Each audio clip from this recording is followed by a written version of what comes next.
much. Israel has one of the most vibrant economies when it comes to starting businesses. We have key officials from Israel meeting in the U.S. and meeting with business executives who really want to invest. Let's get to Adam Shapiro. He is joining us live from the Roosevelt Hotel in New York with the country's finance minister. Adam. That's right. Yuval Steinitz joins us now to talk about how Israel has been able to turn its economy around during the global recession. And joining us now to discuss that is Mr. Steinitz. And let's talk about issues such as the unemployment rate at the height of the crisis, 9.6% in Israel, today 6.5%. Plus, years ago, Israel restructured its economy to the point now it's on the verge of having a corporate tax rate lower than any other country in the world. How is this possible in Israel? Well, we have chosen a different counter-crisis policy or approach than most other countries.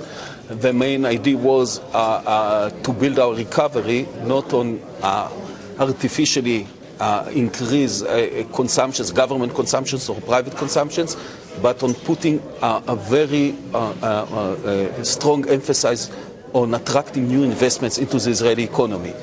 In 2009, we did feel the initial impact of the crisis. As you mentioned, unemployment came closer to 10%, like in Europe and the United States.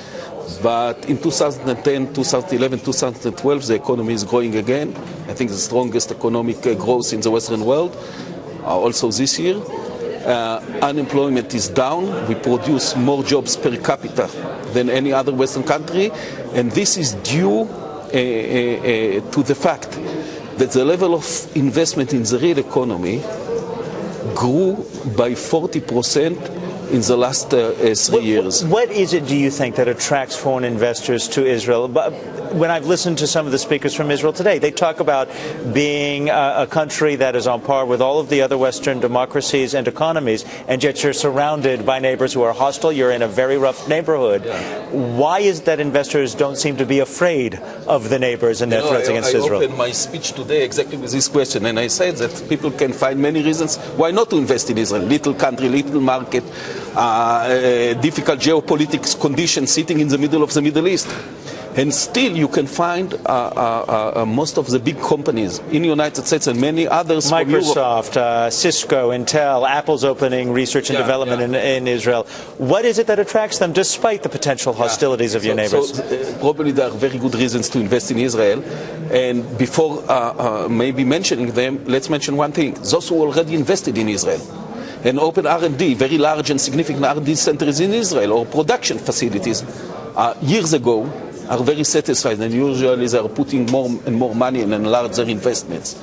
I look to Intel, to IBM, to Microsoft, and all the rest.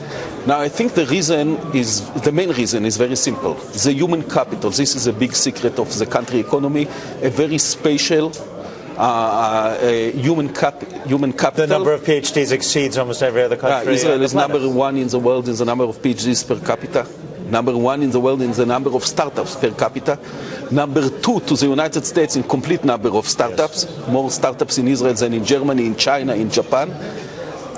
Lately, Israel was announced number one in the quality of academic research that are applicable to the industry. But more important still, and this is a real secret, is a very special, unique tendency of Israeli entrepreneurs, scientists, engineers, workers, to innovate, to think out of the box, and this is a real asset. And as I wrap up with you, because I'm getting the signal to wrap, Israelis don't take no for an answer. They don't really have a choice other than to succeed and go forward. Dr. Steinitz, we appreciate you joining us here on the Fox Business Network. Liz, I'm going to throw it back to you. And I know Dr. Steinitz knows this, but the only non-U.S. building company that Warren Buffett ever bought is Iscar in Israel. He said he went looking for good investments in the Middle East and stopped at Israel. Smart.